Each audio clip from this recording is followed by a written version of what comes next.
Hello everyone, welcome to Green One Day at a Time. It's been a while and this growing season is starting. It's March 2025 and we've been doing a lot of work in the allotment during the winters. We've changed all the pathways, we've put new sheets, cleaned up the plots and laid them with cardboard. These are parsley that are springing back up from the winter slumber. They will go on for a while before they'll start to seed.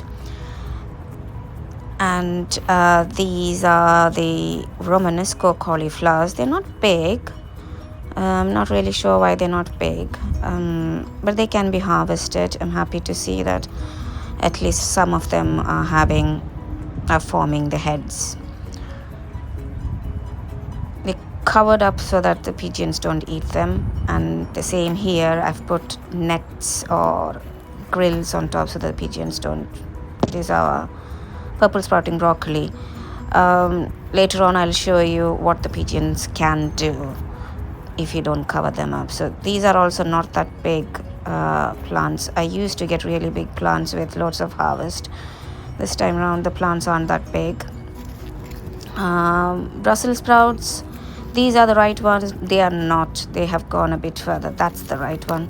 But still, they're not waste. You can just peel the outer layers and use them. Like, simply saute them in olive oil, garlic, and they should be good enough to go. I'll be picking them today because as the weather warms up, these little cabbages will open. This is the potato bed, or was the potato bed. The reason I covered them with cardboard boxes, cardboard sheets, are that they will start to rot. At the same time, they will also block any weeds coming up. Now that box, all the raspberries are cleaned up.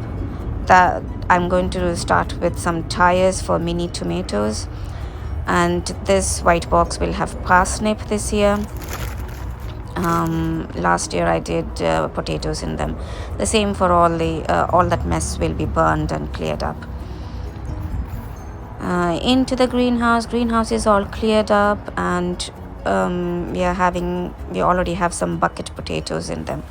All of these boxes of bucket potatoes, 2 to 3 chitted potatoes. So they are all purple potatoes, saved seed potatoes from my last year's harvest.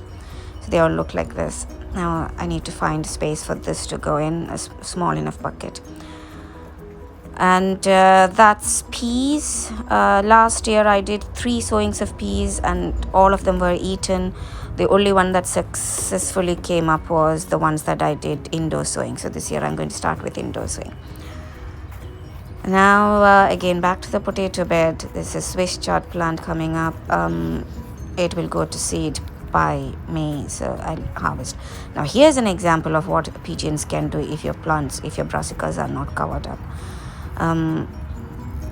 If they have access to the leaves, this is supposed to be a cauliflower, but it's gone too far. The pigeons can eat all your leaves up. So I've covered all the kale varieties with netting so that they don't get in. These are Cavolo Nero.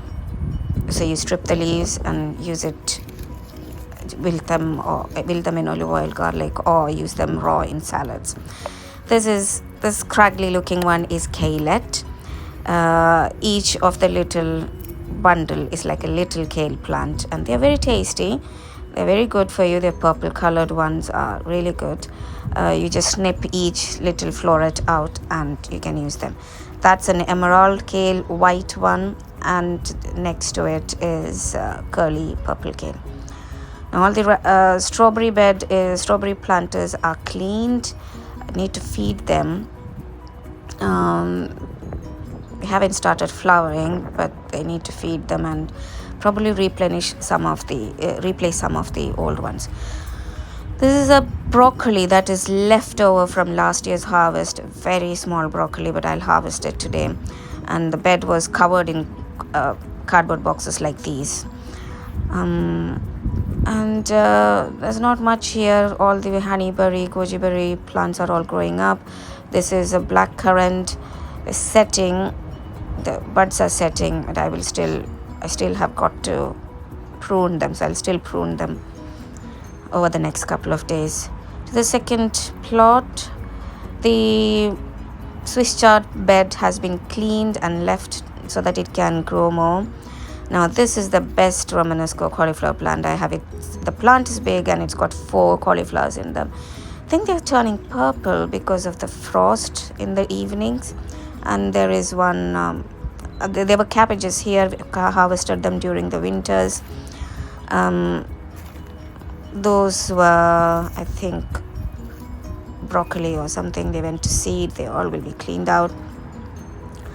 Now the polytunnel is not cleaned. It's still a mess from the winter. You can see everything is fallen down, all grubby, and it needs a lot of cleaning. The asparagus bed is looking quiet, and this is another currant. I think this is a red one. Underneath it there's a sedum. I've broken out all the winter dried last year's flowers.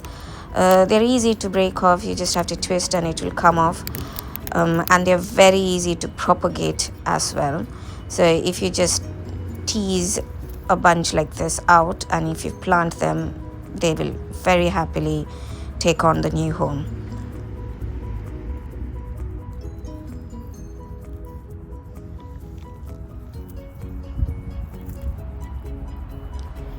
The asparagus bed, I did take stock, and we have lost some, so I've replaced 4 of them this year. So there's one there, and 2 others there in those little marked areas with quail. The Jerusalem raspberries, everything is cleared and chopped to the bottom, and that's when I saw there is a gooseberry in the middle of all the jungle of raspberries. And there's another gooseberry here. There's 2 actually, 2 gooseberries. Never got any fruit from them. I suspect it's because they were covered by all the raspberry canes, so there was no sunlight. And there are 2 more currants here. Again, I've never seen any fruit on them, so hopefully this year there should be some fruit. I'll feed them very soon.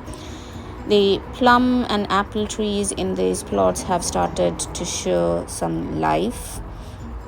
Very soon, as the weather warms up, they'll start to flower. This is the plum. Never got any fruit. The birds beat me in the race. This is the bay tree. It's grown a lot, and so far I can't spot any frost or winter damage, unlike last year. So I'm very happy with that. There's another, all those canes came from the raspberry beds. So they will all go for burning later on during summer. The apple canes are growing towards the pathway that needs pruning. The rose needs pruning. This plot, again this year, I will not plant because I'm keeping it ready for a greenhouse. I'm in the lookout for a greenhouse. So when we get one, we'll plant them there. Now all the raspberry beds have some self-moved in strawberries. They're good companion plants for asparagus, so I'm going to leave them in. So that's it for the month of March.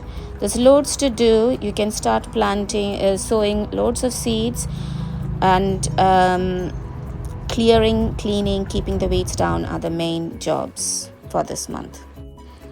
I also have all of these potatoes chitting back at home. This is a red Heidi potato, and I have the red Heidi potatoes, the usual Charlotte and rocket potatoes also seeding. All of these will go into the ground. At the same time, these are aubergine seedlings and chili seedlings. You can also sow carrots, beetroot. So I have golden, Chiyogi, moneta, and Moulin Rouge potatoes. Beetroots, and cauliflowers, Romanesco cauliflower. You can do all of those. You can start seeding sowing them indoors.